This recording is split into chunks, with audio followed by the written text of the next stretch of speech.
السلام علیکم اسٹوڈنٹ جنوبی کوریا نے پاکستانیوں کے لیے فری ویزوں کا اعلان کر دیا ہے۔ اس میں آپ لوگوں کو فری رہائش بھی دی جائے گی، فری ویزا بھی دیا جائے گا، کھانا بھی دیا جائے گا، اور اس میں تقریباً آپ 5 سے 10 لاکھ روپے منتھلی وہاں سے کمائیں گے بھی۔ ٹھیک ہے، تو سمپل آپ نے آن لائن اپلائی کرنا ہے، گھر بیٹھ کر آن لائن اپلائی کرنا ہے، اور آپ کو ایک قراردادی میں شامل کیا جائے گا۔ اگر آپ اس قراردادی میں آتے ہیں تو آپ لوگ کو یہ ساری چیزیں فری میں ملیں گی۔ اس میں نہ کوئی ایجوکیشن ریکوائر ہے، مطلب کہ ان پڑھ بندہ بھی اس میں اپلائی کر سکتا ہے۔ صرف ایک ریکوائرمنٹ ہے کہ آپ لوگوں کو کورین زبان آتی ہو۔ ٹھیک ہے، صرف اس چیز کا ٹیسٹ ہوتا ہے۔ کورین زبان آپ نے کیسے سیکھنی ہے؟ بالکل پاکستان میں تقریباً بندہ 3-4 منتھ میں یہ زبان سیکھ جاتا ہے۔ تو میں آپ کو ساری ڈیٹیل اسی ویڈیو میں بتانے جا رہا ہوں۔ ویورز تو ویڈیو کو پورا لازمی دیکھ لیجیے گا۔ چینل کو ابھی تک سبسکرائب نہیں کیا تو چینل کو سب سے پہلے سبسکرائب کریں، اور اس کے ساتھ بیل کے آئیکن کو دبائیں۔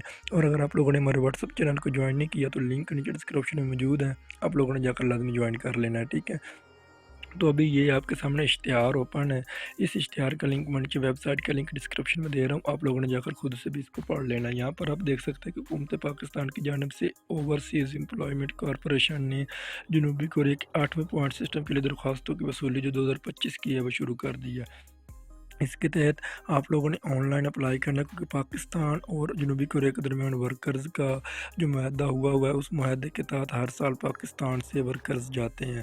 تو اس کا طریقہ کار یہی ہوتا ہے کہ آپ لوگوں کو ایک آن لائن اپلائی کیا جاتا ہے، اس کے بعد قراردادی ہوتی ہے، جن لوگوں کا نام ہوتا ہے پھر ان لوگوں کو بھیجا جاتا ہے۔ ٹھیک ہے، اس کے بعد میں آپ لوگ کو بتا دوں کہ اس میں پہلے مرحلے میں آپ لوگوں کو کیا دیا جائے گا، ای پی ایس ٹاپک اور رنگوں میں فرق کا ٹیسٹ، یہ دو ٹیسٹ ہوں گے۔ اس کے بعد پہلے مرحلے میں کامیاب امیدواران، دوسرا مرحلہ مہارت کا ٹیسٹ، یعنی کہ مہارت کا ٹیسٹ آپ لوگ کو میرے خیال میں کورین زبان کا ٹیسٹ ہوتا ہے۔ اور اس کے بعد آپ لوگ یہاں پر ان کا شیڈول میں سب سے پہلے آپ لوگ کو بتا دوں، یہاں پر درخواستوں کی جو وصولی ہے وہ 14 مارچ سے لے کر 28 مارچ 2025 تک ہوگی۔ ٹھیک ہے، 14 مارچ سے 28 مارچ 2025 تک درخواستوں کی وصولی ہوگی۔ قراردادی جو ہوگی وہی 11 اپریل کو ہوگی، 11 اپریل 2025 کو۔ اس کے بعد قراردادی میں کامیاب افراد کی رجسٹریشن جو ہوگی، اس کے بعد پھر نئی رجسٹریشن شروع کی جائے گی۔ جو قراردادی میں کامیاب ہوں گے ان کی رجسٹریشن ہوگی 14 سے 23 اپریل 2025 تک۔ ٹھیک ہے، اس کے بعد کورین زبان کے امتحان کے شیڈول کا اعلان۔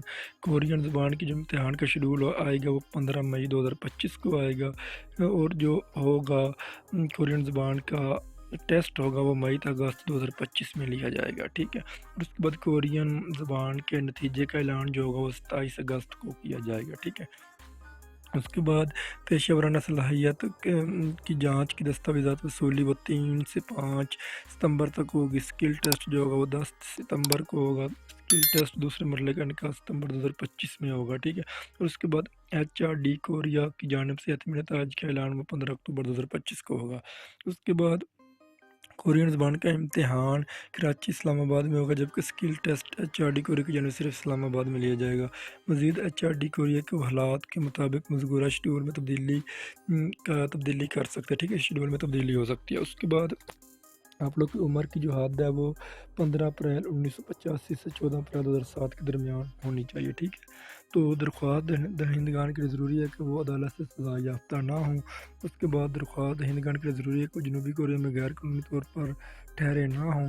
اس کے بعد درخواست دہندگان کے لیے ضروری ہے کہ ان کا نام پاکستان کی ایگزٹ کنٹرول لسٹ ECL پر نہ ہو۔ اچھا، درخواست دہندگان کے لازمی ہے کہ وہ رنگوں میں امتیاز کر سکتے ہوں، یعنی کہ کلر بلائنڈ نہ ہوں۔ کسی بھی قسم کی جذبانی مزوری بشمول پاؤں کی کٹی ہوئی انگلیاں یا ریڑھ کی ہڈی مورے ہلے ہوں یا TB، ایسے افراد درخواست دینے کے لیے اہل نہیں ہوں گے۔ ایسے افراد جو کوریا میں 5 سال یا زائد کام یا عرصہ گزار چکے ہیں درخواست دینے کے اہل نہیں ہیں۔ ٹھیک ہے، اس کے بعد درخواست دینے کا طریقہ کار کیا ہے؟ رجسٹریشن جو ہوگی وہ دینے کے لیے کمپیوٹرائز پاسپورٹ کا ہونا لازمی ہے۔ آپ لوگ کے پاس رجسٹریشن میں شامل ہونے کے لیے صرف OEC کی ویب سائٹ oec.gov کے ذریعے ہی آن لائن رجسٹریشن کروا سکتے ہیں۔ ویورز، اگر آپ آن لائن اپلائی کروانا چاہتے ہیں تو آپ ہمارے تھرو بھی آن لائن اپلائی کروا سکتے ہو، جس کے چارجز لیے جائیں گے، لیکن آپ لوگوں کو اپلائی کر کے دے دیا جائے گا۔ اچھا، اس کے بعد درخواست دہندگان کو مینوفیکچرنگ کیٹیگریز میں اسمبلی کی پیمائش یا جوڑنا یا کسی ایک کا انتخاب کرنا ہوگا، یہ تبدیل نہیں ہوگا۔ یا سندھ اور بلوچستان کے عوام کی سہولت کے لیے OEC کراچی آفس میں لیب کا قیام عمل میں آ چکا ہے، لہٰذا کراچی میں کورین زبان کا ٹیسٹ دینے کے خواہش مند خواتین و حضرات پری رجسٹریشن کے لیے آن لائن اپلائی کرتے وقت ٹیسٹ کے مقام میں کراچی منتخب کریں۔ اچھا، درخواست اویسی کی درخواست فیس مبلغ 1000 روپے اویسی کے official account number HBL bank میں جمع کروا کر جمع شدہ چالان فارم اپنی درخواست کے ہمراہ لازمی منسلک کریں۔ اویسی کی درخواست فیس مبلغ 1000 روپے کی ادائیگی نہ کرنے یا جلد سازی کرنے والے افراد کو نااہل تصور کیا جائے گا اور 2 سال کی پابندی عائد کی جائے گی۔ ٹھیک ہے، 1000 روپے فیس ہے جو آپ لوگوں نے بینک چلان بینک میں جمع کروا کے اس کی جو پکچر ہے وہ بھی آن لائن اپلائی میں اپلوڈ کرنی ہوگی۔ اچھا، درخواست پر درج معلومات یعنی نام، طریقہ پیدائش اور جنس کوریہ وغیرہ میں ملازمت کے لیے استعمال ہوگی جو کسی صورت قابل تبدیل نہیں ہوگی۔ قانون اندازی میں کامیاب ہونے کے باوجود مندرجہ ذیل رجسٹریشن کروانے والے پر HED کی جانب سے آئندہ 2 سال کے نظام کے تحت اپلائی کرنے پر پابندی ہوگی۔ اچھا، رجسٹریشن کا طریقہ کار کیا ہوگا؟ رجسٹریشن کے لیے صرف پری رجسٹریشن قانون اندازی میں کامیاب خواتین و حضرات ہی اویسی کی ویب سائٹ کے ذریعے اپلائی کر سکتے ہیں۔ ٹھیک ہے، اس کے بعد HED کوریا کی ٹیسٹ فیس مبلغ 28 امریکی ڈالر پاکستان کے مساوی روپے جس کا جمع شدہ چلان اچھا یعنی کہ $28 جس کا آپ لوگوں نے فیس جمع کروانی ہوتی ہے نا، وہ آپ لوگوں نے ساتھ اپلوڈ کرنا، وہی جو بنتے ہیں 1000 روپے۔ اچھا، اس کے بعد فریش رنگین فوٹوگراف جو آن لائن ہی اپلوڈ کرنی ہے جس کا سائز 14 KB صرف JPG فارمیٹ اور پکسل میں ہونا چاہیے۔ ٹھیک ہے، یہ اس کی ساری ڈیٹیلز یہاں پر بتا رہا ہے کہ کیا کیا ہونا چاہیے۔ پہلا مرلہ اس میں کہہ رہا ہے کہ پہلے مرلے میں امیدوار کو کورین زبان میں مہارت کا کمپیوٹرائز ٹیسٹ پاس کرنا ہوگا جس کی دورانیہ 50 منٹ اور کثیر اور انتخابی سوالات کی تعداد 40 ہوگی۔ پڑھائی کے سوالات 20 اور سنائی کے سوالات 20 بغیر کسی وقفے کے۔ امیدوار کو پہلے مرلے میں کامیاب ہونے کے لیے کم از کم 55% نمبر لینا ہوں گے۔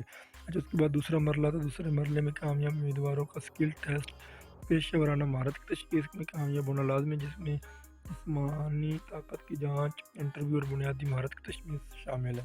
اچھا، اختیاری مرلہ اس کے بعد انتہائی اہم نوٹ توجہ فرمائے، ٹیسٹ کے دن داخلہ KLT ٹکٹ اور اصل پاسپورٹ لانا لازمی ہے۔ اگر اب تک جن لوگوں کا پاسپورٹ نہیں بنا وہ پاسپورٹ لازمی بنوا لیں، پاسپورٹ کے بغیر آپ لوگ کو یہاں پر نہیں جانے دیا جائے گا۔ تو ویورز یہ ہے جی کورین زبان کا یعنی جنوبی کوریا کے جو ویزے آئے ہوئے ہیں آپ لوگ کے لیے، اس میں آپ لوگ کو تنخواہ تقریباً آپ لوگ کی بن جاتی ہے 7 لاکھ روپے کے قریب پاکستانی بن جاتی ہے۔ اس کے بعد اس میں آپ لوگ کو فری رہائش، فری کھانا دیا جاتا ہے اور فری ویزا دیا جاتا ہے، کوئی فیس نہیں ہوتی اس میں، صرف اور صرف 1000 روپے کا بینک چلانا جو کہ آپ لوگ کی ٹیسٹ فیس ہوتی ہے وہ لیا جاتا ہے آپ لوگوں سے، جو کہ آپ لوگوں نے دینا ہوتا ہے۔ ٹھیک ہے، اس کے علاوہ آپ لوگوں کو کوئی خرچہ نہیں آتا۔ اگر آپ لوگ کامیاب ہو جاتے ہیں تو آپ لوگ کو کوریا بلا لیا جاتا ہے اور وہاں پر آپ لوگوں کو 5 سال کا ویزا دے دیا جاتا ہے اور 5 سال آپ وہاں پر کام کرتے ہیں۔ میں امید کرتا ہوں کہ میری ساری باتیں آپ لوگ کو سمجھ میں آ گئی ہوں گی۔ کوئی بات رہتی ہے، کوئی کسی قسم کا کوئسچن رہتا تو آپ اس ویڈیو کو نیچے کمنٹ کر کے پوچھ سکتے ہیں۔ ملتے ہیں اگلی ویڈیو میں، تب تک دے اجازت، اللہ حافظ۔